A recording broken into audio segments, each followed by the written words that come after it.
They always brought coffee. No one quite knew why. Among the thousands of species in the Galactic Council, caffeine had no standardized effect. For the Zellerith, it triggered rapid molting. For the Warrant, it functioned as a depressant. For the Kelari, it was an allergen capable of inducing seizures. And yet, without fail, the humans brought coffee to every session, served hot, in real porcelain cups, with an assortment of sugar cubes, creams, and tiny silver stirring spoons.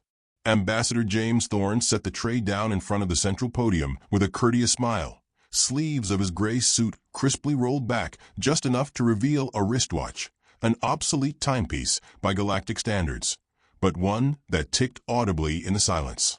He poured a small cup for himself, then offered it wordlessly to the others. "Ah, humans and their rituals," chuckled Overseer Drexel of the Kelari Dominion, reclining back in his floating pod. His voice slithered through translator nodes in a tone just shy of contempt.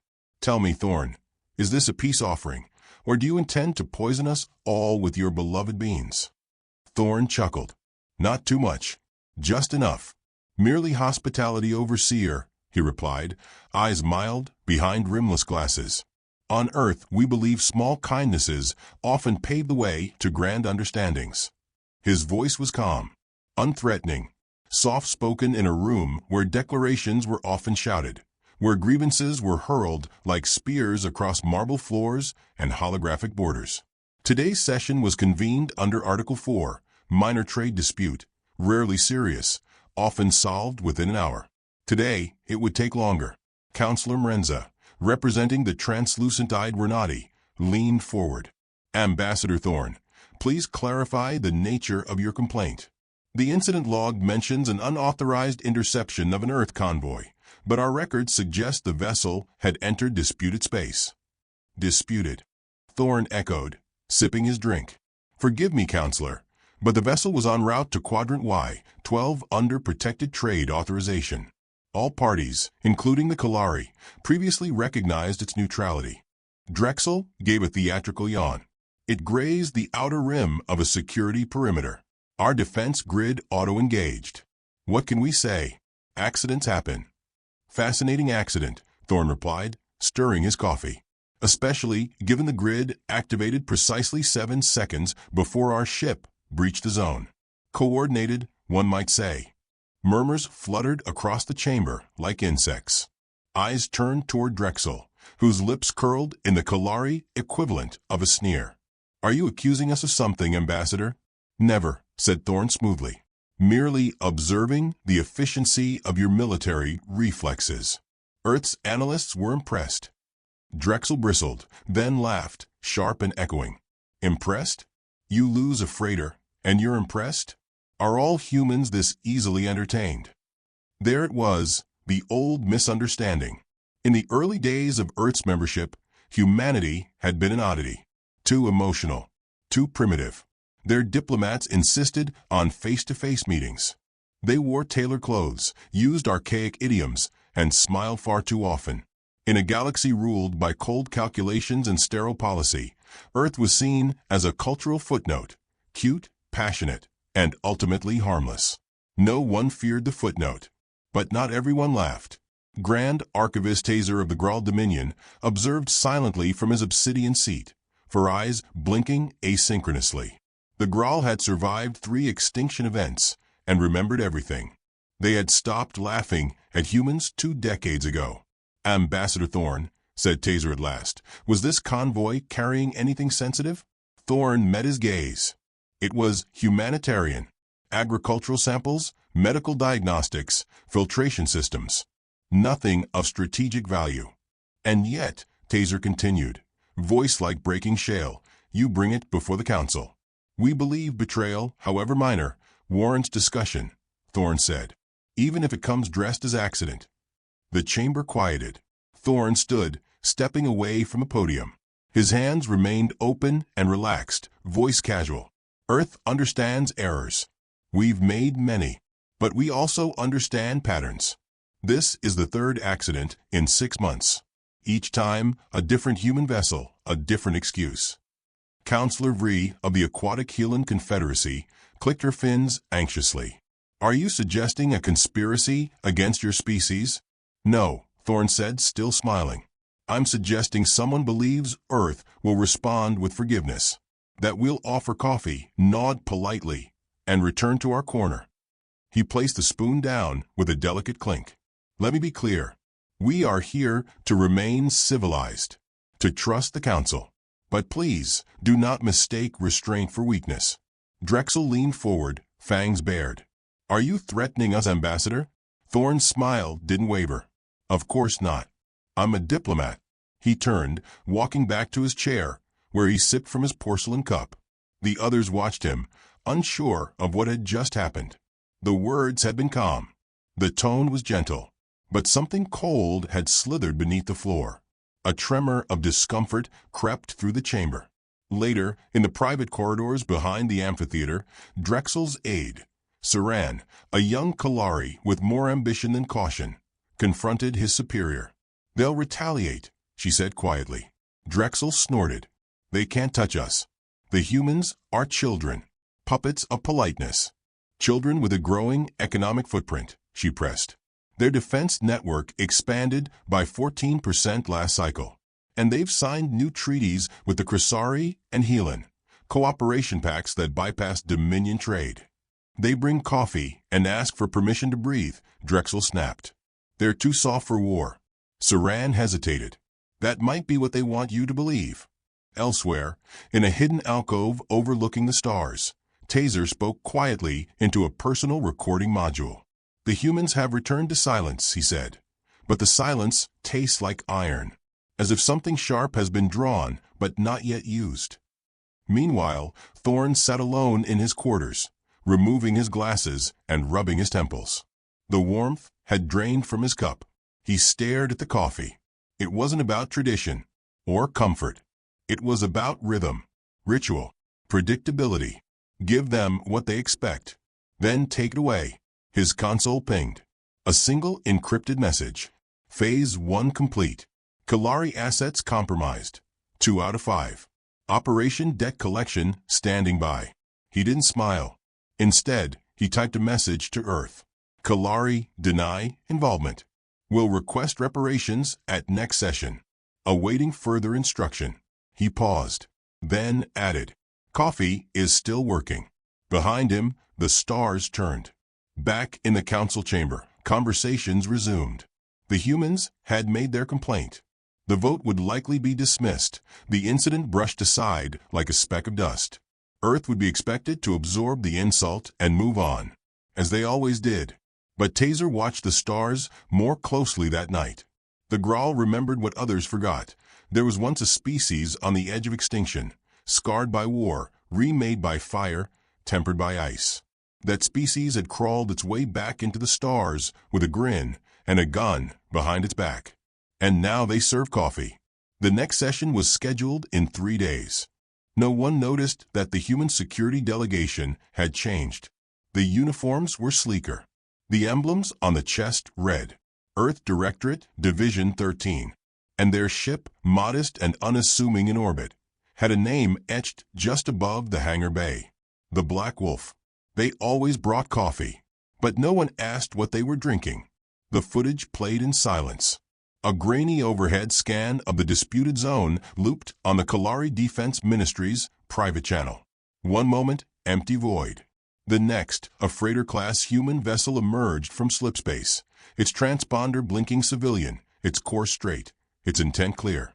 At precisely 4.3 seconds after arrival, it was obliterated by 4 Kelari War drones lying dormant, cloaked in a magnetic eddy field. No warnings. No hail. No hesitation. Overseer Drexel leaned back in his throne-like chair, studying the replay. Efficient, he said, almost proudly. Beside him, his aide Saran didn't respond. Her fins had drawn tight to her sides. There was no denying the orchestration. No room to call it an accident. The human ship had been bait, placed deliberately, provocatively, and Drexel had snapped at it like a predator given permission to pounce. Still no response from Earth? He asked. Saran exhaled. Official silence. Not even a protest communique. Drexel chuckled. See? Just as I said. They bark, not bite. They complain over coffee and retire to paperwork. She didn't answer. Instead, her eyes flicked to the screen again, pausing the frame. There in the static washed edge of the footage was something else, barely visible, but undeniably real. A second signature. Not Kelari. Not human. Unidentified. Silent. And gone by the next frame. Saran hesitated. There may have been another ship present. Briefly. Drexel waved it away. Cloaked merchants, scavengers, parasites. Irrelevant. The humans will posture, then fold. Just wait. 2 days later, they were invited to a diplomatic luncheon. Ambassador James Thorne greeted Drexel in the Garden Dome aboard Council Station Theta 9. The sky simulated bright and welcoming. Earth had arranged everything. Soft classical music piped through hidden speakers. There were earth flowers in translucent bloom. A table had been set for 2. Real cloth napkins. Hand-poured drinks. And of course, coffee. "Ah, Overseer," Thorne said with practiced warmth, "thank you for accepting our invitation." Drexel smiled wide, exposing serrated fangs, and took a seat. "I never turn down a free meal. You humans do know how to host, I'll give you that. We try." Thorne poured 2 cups himself. "In truth, I appreciate your time. Misunderstandings don't age well. They sour in silence." Drexel took the cup, but did not drink. "If you're referring to the unfortunate freighter incident, I assure you, we've already submitted our apology to the Council. Your people were in disputed space." Thorne nodded. "Of course." Still, Earth felt compelled to follow up. "You understand, losses affect morale, however accidental." "I'm told it was unmanned," Drexel replied, dabbing at his non-existent mouth with a napkin. "An AI vessel. No life lost. Surely not worth all this fuss." "True," Thorne said. "No crew. Though some aboard Earth's internal agencies still considered it significant. Symbolically." He paused, sipping his coffee. Drexel watched him. "And what does Earth want, Ambassador?" Thorne set down his cup gently. "Clarification." A beat passed. Drexel raised a brow ridge. "Clarify what?" "Just a curiosity." Thorne's tone was light, but the gaze behind his glasses sharpened. "How your defense grid was activated 7 seconds before our vessel entered your outer threshold. A remarkably fast response time for a system allegedly on standby." Drexel's nostrils flared. "The grid's automation is proprietary," he said. "Which is why we reviewed it," Thorne replied evenly. "Public trade documentation. It reveals a 5-second delay inherent in activation. Unless, of course, it was already hot." Silence grew between them. Then Thorne smiled again. "Forgive me. I'm a pattern seeker by nature. When something feels choreographed, I tend to assume a choreographer." Drexel stood. "If this is a threat—" "Not at all," Thorne said, still seated. "Merely a warning that Earth is observing. We're attentive, even when silent." For the first time, Drexel didn't respond. Thorne leaned back and looked up at the false blue sky. "You know," he mused, "on Earth we have a saying, a smile is just teeth in uniform. Appealing until you realize what it's hiding." Drexel turned without a word and left the garden. When the door closed, Thorne tapped his comm. "Begin Phase 2. In the following hours, across 3 sectors, seemingly unrelated events unfolded. A minor power station in Kelari-controlled space suffered a cyber attack. No damage, but enough to force a temporary shutdown. A freighter carrying Kelari diplomats was delayed by 3 hours due to a rerouted space lane Earth's traffic control now conveniently managed. And a single encrypted burst packet was detected by the Helan Confederacy, buried deep inside a diplomatic communique from Earth. The file decrypted to a list, names, locations, evidence of Dominion espionage across 5 neutral systems. It was not signed, but the timing was perfect. Back on Earth's embassy deck, Thorne sat in briefing with his aide, Commander Lyra Nwosu, a woman whose smile never quite reached her eyes. "The Kelari suspect nothing," she said. "They think the freighter was a blunder." Thorne nodded. "Good. Keep the pressure low for now. Let them stew. They're monitoring all comms. Shall I proceed with blackout protocol?" He considered, then shook his head. No, not yet. We want them to see pieces moving, just not where they lead. Lyra grinned faintly. They still think we want war. Let them. What we want, Thorne said, is to control the chessboard. Every piece. Every pawn. Outside the embassy, council chatter was growing restless. The Crisari representative demanded a full investigation into the sabotage of their trade route. The Helan hinted they might reevaluate their treaties if Earth offered more favorable terms. And the Grawl? Taser sent no messages. But Earth received a gift. An ancient Grawl figurine made of obsidian and gold. A predator cloaked in foliage, eyes open, fangs hidden. It came with a single note. We see what others refuse to. The message was clear. Earth was not alone in its understanding. At the next council gathering, Thorne returned to the podium. His tone was lighter than before, almost cheery. We appreciate the council's time, he began, and Earth would like to move forward with peace in mind. After all, grudges are heavy. We'd rather carry coffee. The chamber chuckled uneasily, but Drexel watched him now with narrowed eyes. Later, as councilors mingled, Councillor Vree approached Thorne. You were very diplomatic, she said softly, her voice a series of harmonic pulses. I try, Thorne replied. Diplomacy is just threat management with better lighting. Vree tilted her head. And what threat does Earth manage now? He smiled, then whispered, not a threat, Counselor. A reckoning. The words struck colder than he intended. She flinched. And somewhere light years away, a Kelari data relay went dark. By morning, 2 more followed. The Kelari sent no official complaint, but Drexel stopped appearing at council sessions. Back in his private compound, he stared at new reports. Earth had signed a bilateral intelligence agreement with the Helan Confederacy. They now had access to Helan wormhole data. Data Kelari ships depended on to avoid singularity traps. And then came the whisper that shook him. Earth hadn't hacked the relay. They owned it. Had owned it for weeks. Quietly. Patiently. He stared at his console, sweat beating on scales. Thorne's words returned. We're attentive. Even when silent. When the next Earth freighter arrived in Kelari-adjacent space, it was not unarmed. It traveled under escort, 4 black vessels with no transponder, no call sign, no markings. But each bore a single name, in deep red, stenciling across the hull. Teeth in uniform. And just behind them, silent and steady, came a command ship named Mr. Smiles. The council chamber had never been so quiet during a routine emergency session. The Kelari had called it, invoking Article 9 under Galactic law, claiming Earth's recent military intimidation and aggressive expansion of influence warranted immediate sanctioning. Accusations were read aloud.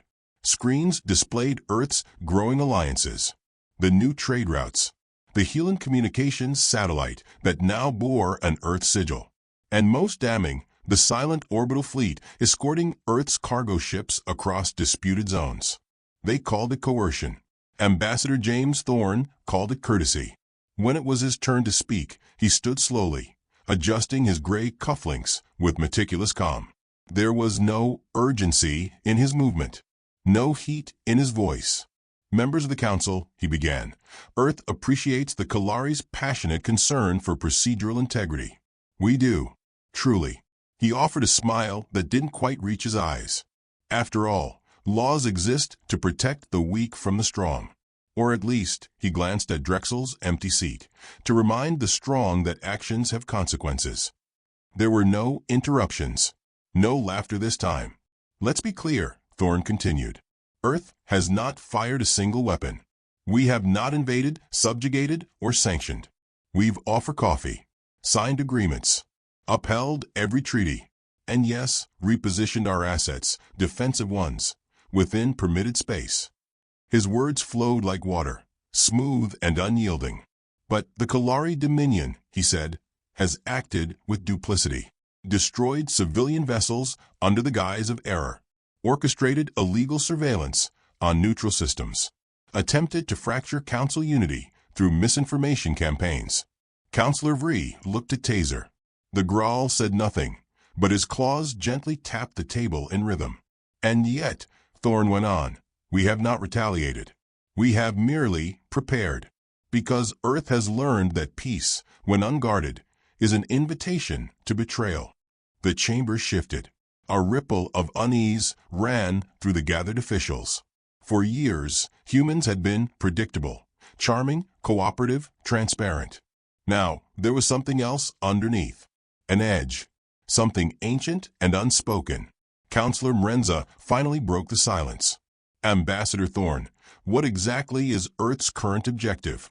Survival, Thorne replied. He let the words settle, before continuing. We want stability, cooperation, equal footing. But above all, we want memory. The Warnati tilted his head. Memory. Yes, said Thorne, stepping away from a podium. Because the galaxy forgets too easily.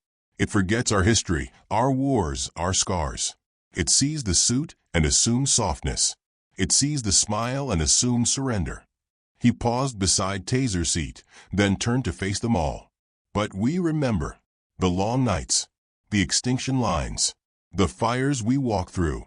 Earth's smile is not weakness. It's restraint.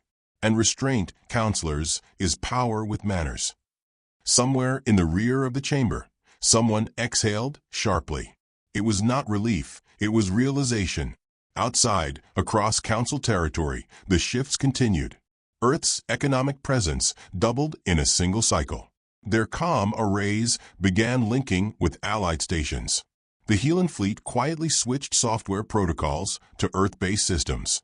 A silent hand had wrapped itself around the throat of interstellar logistics, and was now squeezing just hard enough to be felt. On the Kelari frontier, merchant ships vanished from radar for brief moments, only to reappear in slightly altered paths, subtle but noticeable. Someone was watching. Someone had access to navigation systems no one remembered giving permission to. Back inside the chamber, Counselor Vree requested a recess. The vote on sanctions was postponed, pending further review. Thorne left the hall slowly, trailed by his aide, Commander Lyra Nwosu. She kept pace effortlessly, tablet in hand. They're beginning to fracture, she said, without looking up. Let them, Thorne murmured. Cracks are forming in the Krasari block. One more push, and they'll break ties with the Kelari altogether. And when they do, he said, offer them a seat at our next economic summit. With excellent coffee. They entered Earth's embassy chamber, where a Graal emissary awaited. Not Taser, but his heir, a lean, quiet-eyed figure known as Corvash. Corvash bowed. My elder watches. He listens. And he remembers as you do. Thorne studied him. Then perhaps it's time we stop whispering in shadow and speak as equals. The Graal extended a data chip. These are the Kelari's internal fleet movements. Last 30 cycles. Thorne accepted it without flinching. And in return, a seat at the table, Corvash said. When the dust settles. Lyra smiled. It will. And soon. Elsewhere, Drexel raged. Walls trembled within his private compound on Keltar Prime. His inner council watched as he paced, screeching about Earth's lies, their manipulations. But they had no solutions. Their economy had started to buckle. Trade lanes were rerouted. Allies stopped answering calls. The galaxy was tilting, and somehow, humans had managed to do it without firing a single shot. They poisoned our allies, Drexel snarled. With treaties. But deep down, he knew the truth. Earth hadn't poisoned anyone. They'd simply waited until the Kelari made themselves the threat. And now, even former partners were fleeing the Dominion, eager to avoid becoming collateral. Should we strike? One of his generals asked. Drexel didn't answer. Because if they struck and failed, there would be no recovery. Back aboard Council Station Theta 9, Thorne met privately with Taser in a shadowed alcove overlooking the artificial nebula dome. You've danced well, Taser said, voice low. Thorne stirred his coffee. Earth doesn't dance. We position. The Graal nodded. You remind me of our old predators. They never chased. They simply placed themselves where the prey had to go. High praise, Thorne said, lifting his cup. Or a warning. Thorne drank. We're past warnings. The two stood in silence for a while, watching the stars. Then Taser turned and offered a rare smile. Thin, reptilian, approving. "Let the Kelari call you monsters," he said. "The Graal know better. You are hunters in diplomats' clothing." That night, a message from Earth arrived at Kelari High Command. No threats. No demands. Just 3 words. "We remember everything." And beneath it, a timestamp. The day the freighter was destroyed. The same hour. The same minute. The message wasn't signed, but everyone knew who sent it. Drexel didn't sleep. He stared at the glowing words on his screen, over and over. No fleet had moved. No ships had fired. But he knew, without a doubt, that Earth had already won. Not through violence. Through memory. Through positioning. Through unrelenting, quiet resolve. And outside his window, distant and faint, a shadow passed across the stars. A black vessel with no ID signal, no escort, no broadcast. Just a quiet trajectory, perfectly legal, unassailable. Its name barely visible. Protocol 27. And Drexel understood something for the first time. Humans weren't smiling because they were weak. They were smiling because they had already done the math. And the galaxy hadn't even noticed. The silence that settled over the council chamber was thick with unspoken understanding.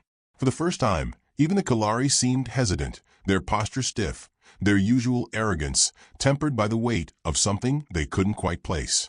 The Warrant fidgeted, their fins twitching nervously. The Krasari whispered among themselves in soft musical tones, their gazes flicking between Thorne and the empty seat where Drexel had once sat. The Graal were as always silent, but their eyes glittered with a strange knowing. Ambassador James Thorne stood at the center of the room, still, his hands folded neatly behind his back. He gave no indication of urgency, of impatience. His gaze was calm, his smile polite as always. Yet there was something in his demeanor that felt different. No longer the charming diplomat, the agreeable negotiator. No, now he was something else. Something far more dangerous. "The Kelari Dominion has failed," Thorne said, his voice resonating through the chamber with an eerie finality.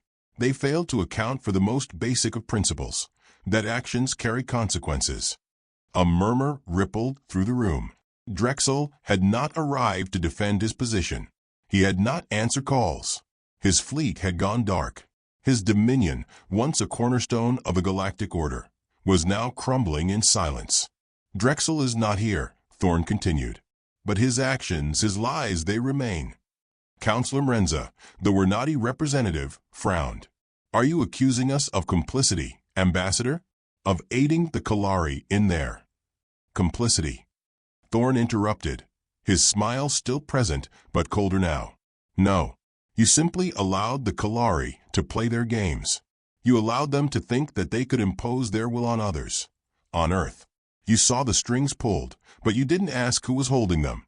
He paused, letting the words hang in the air, then turned toward the large view screen that hung above the center of the chamber. The screen flickered to life, displaying the latest communications intercepts from Kelari military systems. "We've been watching," Thorne said simply. "For a long time now." A map of the Kelari fleet appeared, showing subtle but significant shifts in position over the last few days. Cargo ships rerouted. Military assets moved with an urgency that didn't match the alleged peace talks. Earth had been quietly gathering the pieces, studying every move, calculating their options. They had never been naive. They had simply been patient. The screen zoomed in on one particular section, the outskirts of Kelari-controlled space. A small fleet of stealth-class ships, once under the protection of Kelari warlords, now operated under the banner of Earth. The transition had been quiet, smooth, but the implications were undeniable. "Those ships are ours now," Thorne said. "They've been given a new directive." Councillor Vree's voice was low, cautious. "You're saying you've infiltrated our military channels?" "Not infiltrated," Thorne corrected, his tone almost gentle. "Co-opted. Through your own allies. Through subtle shifts. Earth doesn't need to invade or strike. We've learned how to position ourselves in the right places, to move in the shadows and let others do the work. The room grew colder. Thorne's words settled over the council like a cloak. They had underestimated humanity. They had all believed that humans were just a species of diplomats and negotiators. But now they were realizing the truth. Humans had learned how to play the long game. They had learned how to make allies out of enemies, to manipulate the edges of power until it bent in their favor. They had used diplomacy as a tool, not just for peace, but for control. Drexel's mistake, Thorne continued, was thinking that Earth would stand idly by, that we would sit in the back while others made their moves, that we would let the Kelari dictate the terms. A sudden burst of static interrupted his speech. The transmission from Kelari High Command flared to life, showing a blurry image of Drexel himself. His face flushed with anger and panic. His voice came through distorted but unmistakable. We've lost everything. They've taken our fleets. They've infiltrated our systems. I've failed. The transmission cut out abruptly, leaving only the hum of static. The chamber was still, but the weight of the moment had shifted. It was no longer just a diplomatic struggle. It was a war of survival. Drexel thought he could take from Earth without consequences, Thorne said softly. But he forgot that we don't just protect what's ours. We take what we need. And we never forget. At that moment, the door to the chamber opened, and Commander Lyra Nwosu entered, her expression unreadable. She handed Thorne a small device, her fingers briefly brushing his. He nodded, acknowledging the report, then turned back to the council. It seems we've been somewhat premature in assuming victory, Thorne said with a smile. You see, while Drexel and his allies were busy underestimating us, they made one fatal mistake. They left their rear exposed. He activated the device. The screen changed again, now displaying a live feed of the Kelari's primary shipyards. A fleet of Kelari ships, once loyal to Drexel, were now in the process of being dismantled, their parts auctioned off to the highest bidder. Earth's fleet had intercepted the delivery channels and turned them into profitable assets. The Kelari had been bled dry, their strength drained by their own arrogance. It seems Drexel wasn't just interested in Earth, Thorne said, his voice soft but cutting. He was greedy, too greedy, and now his empire is collapsing from within. A low hum filled the room as the counselors absorbed the news. For the first time, the realization hit them. Earth wasn't just a growing power. Earth was a predator, hunting in the dark. You can vote on sanctions, Thorne said, turning his back to the assembly. You can debate and negotiate. But Earth's position has already been made clear. We are done waiting. We are done being patient. He turned back, meeting each counselor's gaze with steady eyes. This is your last warning, he said, his voice like steel. Continue to side with the Kelari, and you'll see what happens when humanity is truly pushed to the edge. The chamber was silent as Thorne's words echoed in the void. He stepped down from the podium and turned to leave, his aides following closely behind. And then, as if on cue, a final transmission came through. A message from the Kelari fleet, broadcast to all council members. It wasn't from Drexel this time, but from one of his closest lieutenants, a voice tinged with fear and desperation. We surrender, the voice said, its tone broken. We're done. Please, we beg for mercy. Thorne paused in the doorway, turning to face the room once more. His smile was cool, calculating. There's no mercy, he said. Not for those who thought they could take everything from us. Not for those who underestimated humanity. He turned and left the room, his footsteps echoing down the corridor. As the doors closed behind him, the galaxy, once filled with the sound of diplomacy and petty conflicts, fell into a tense silence, the kind that preceded a storm. And somewhere, deep within the stars, the Black Wolf moved quietly through the void, its path carved in the darkness by humanity's unyielding will.